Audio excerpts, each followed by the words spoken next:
Well, yet another narcissistic wound for the taco. Melania's big debut in that film about her has done nothing.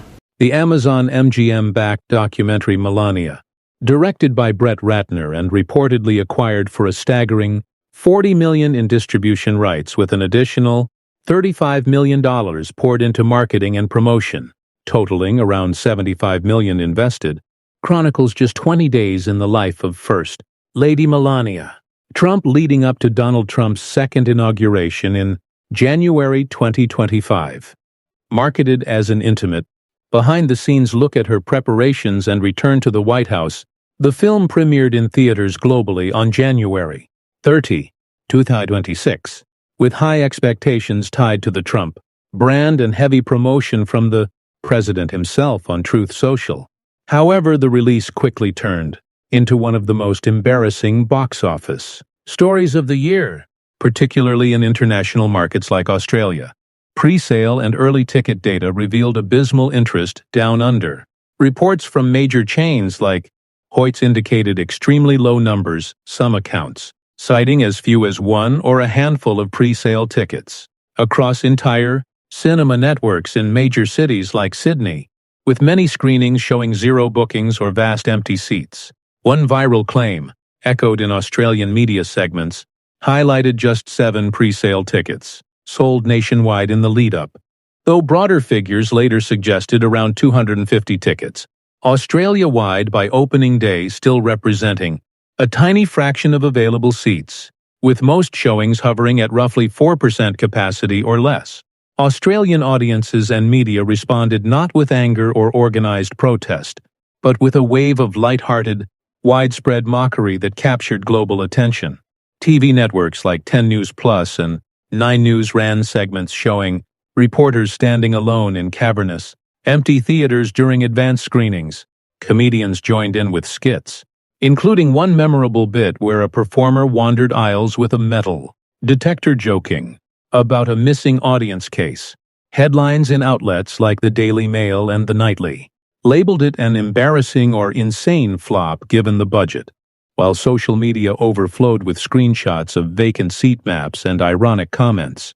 The passive rejection, simply not buying tickets, became celebrated as a subtle, unified cultural statement against what many perceived as a glossy, self-serving propaganda piece tied to the Trump political machine.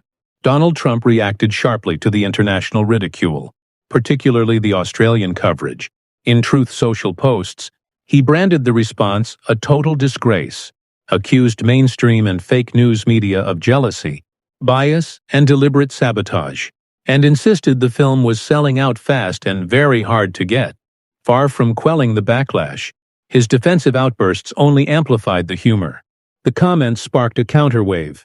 Some people bought single tickets purely for the meme value, posted photos of themselves as the lone viewer, or even joked about symbolic gestures like burning tickets for charity. Though no widespread evidence of actual burnings emerged, hashtags like "Thank you Australia" and variations trended worldwide, turning the non-event into a viral moment of international schadenfreude. The flop extended beyond Australia. Similar patterns appeared in the UK. View's flagship London theatre sold just 1 ticket for some premiere slots. South Africa, where the film was pulled entirely from release, possibly on political grounds, and parts of the US, with reports of 0 tickets sold in major city screenings, prompting bizarre Craigslist ads offering $50 plus free entry to fill seats, requiring attendees to stay for the full runtime. US forecasts predicted only $135 million in opening weekend earnings, despite 102,000 screens, a dismal return for the investment. Late-night hosts like Jimmy Kimmel and Stephen Colbert piled on, mocking Amazon's lavish spending and the film's apparent lack of appeal. Melania Trump has remained notably silent throughout the saga, offering no public comments or rebuttals, which only heightened the contrast with her husband's vocal defense. The entire episode underscores deeper cultural and political divides. While core supporters hailed it as a must-watch, broader audiences, especially internationally, viewed it as out-of-touch vanity, leading to a rare case where indifference proved more powerful than outrage.